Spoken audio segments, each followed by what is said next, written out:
New information has come out about some of what Donald Trump wanted to do down at his wall on the border. This is coming from Michael Shear and Julie Hirschfeld's upcoming book, Border Wars, Inside Trump's Assault on Immigration, being reported on by the New York Times.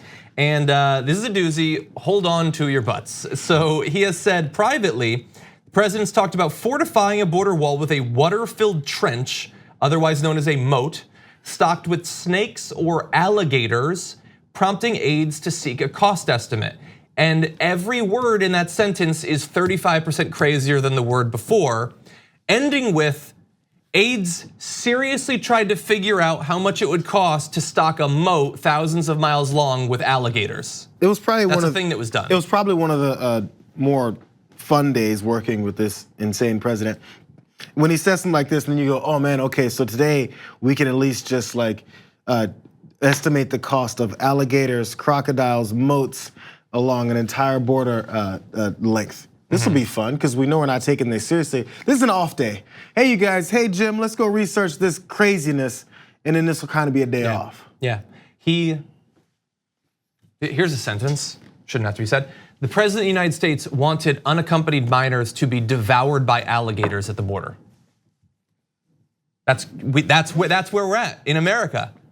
He wanted them to be eaten by alligators, alternatively bitten by snakes. He would be okay with the snakes.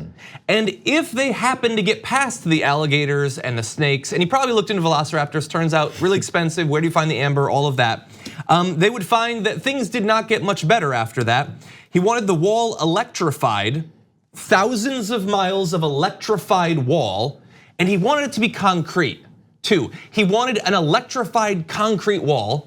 He also wanted spikes on top that could pierce human flesh.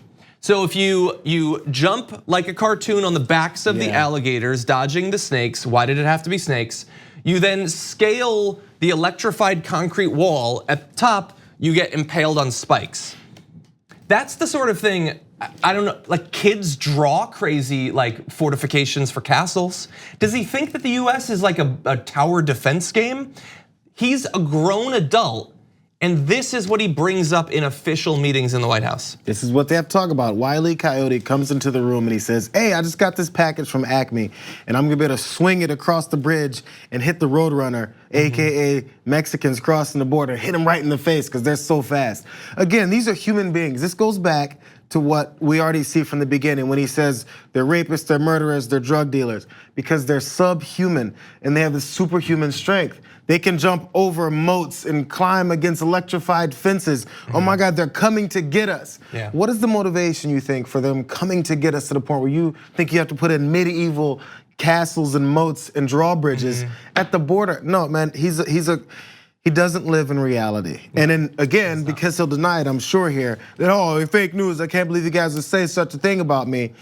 You've said these things before, or things similar to those things, so there's a reason to believe this level of crazy. Exactly, and look, I'm sort of reacting the way I always do this sort of thing. A defense mechanism is to laugh about how ridiculous it is, but this is just, like everybody thinks, and has always thought, that what they oppose is evil.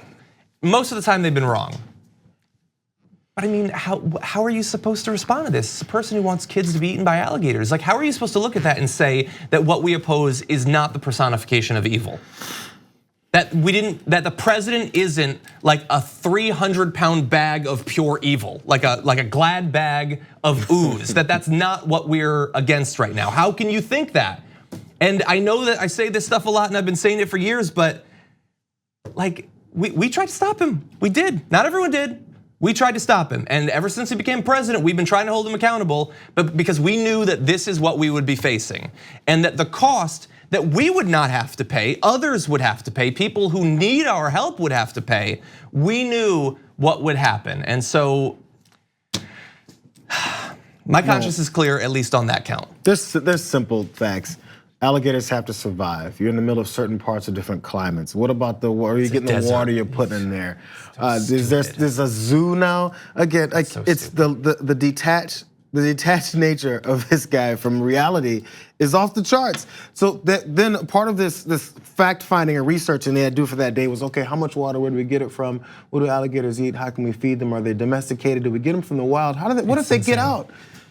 And what if they do get out? Not the alligators, but what if the literal human beings who are crossing the border and have a legal right to asylum, what if they get past all this? So they've jumped past the alligators, dodged snakes, crawled up the electric concrete wall, been impaled on the spike, but somehow survived it. They pull themselves off the spike and then they get over. What happens to them then? After publicly suggesting that soldiers shoot migrants if they threw rocks, the president backed off when his staff told him that that was illegal. He had to be told that that was illegal. But later in a meeting, aides recalled, he suggested that they shoot migrants in the legs to slow them down. That's not allowed either, they told him. And I can just presume that he threw a hissy fit after that. So shoot them in the end. It always comes down to shoot them. And here's the thing, again, he's going to deny that any of this happened. The idea that he would ever suggest shooting migrants, but it's a little bit easier to believe when you remember his reaction to this joke. When you have 15,000 people marching up and you have hundreds and hundreds of people and you have 2 or 3 border security people that are brave and great, and don't forget, we don't let them and we can't let them use weapons. We can't. Other countries do. We can't. I would never do that. But how do you stop these people? You can't. There's no. That's only in the panhandle you can get away with that statement.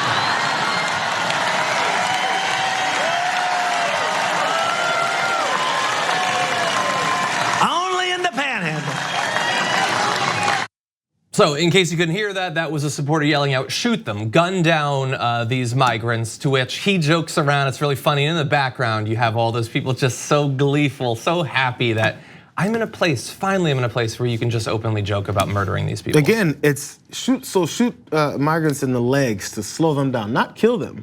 Because people getting shot in the legs, that never results in any kind of harm except for to slow them down. So they'll go from that extreme 55-mile-an-hour pace that they were running across the desert because they're superhumans, but also subhuman at the same time. Shoot them in the leg and it'll slow them down to a cool 20 miles an hour. And then we can go ahead and watch them bleed out? How does it work after that? He talks about it like it's a scene from Terminator 2. Yep. Honestly, that's the way he talks about it. I'm gonna jump ahead to one last thing because I would expect that at this point, no strong Trump supporters will have gotten to this point in the video, but if you did, and if you don't have a problem with any of that, and you know that you don't, I'm gonna jump to the last graphic. When the president demanded flat black paint on his border wall, Kirstjen Nielsen said it would cost an additional $1 million per mile, as if that would stop him since it's not his money. When he ordered wall construction sped up, she said they needed permission from property owners. Take the land, Mr. Trump would say, and let them sue us. How many times over how many years have the right wing both had a principled stand against / spread conspiracy theories about the US government going down to the south of America and just taking the land? And they lost their minds over Jade Scorpion and all these operations, all the conspiracy theories. Trump is just saying, yeah, take it. They can sue us if they want, I don't care. It's my land. It's not rights and freedoms and liberties and all that. Forget that, it's mine, I'm taking it. And they can sue us if they want. Americans' land rights, who cares? Again, that should resonate every time he goes down and talks to you about how you have these rights of course, we'll throw through military, Second Amendment. He went through that whole list. Second Amendment's coming, military's coming, everything you wanna say that you think are trigger words, it looked like a list, a desperate list to make people go, oh, he said trigger words. I'm on your side again. Yeah, you're on his side, but you might not be on your land because he might steal it from you.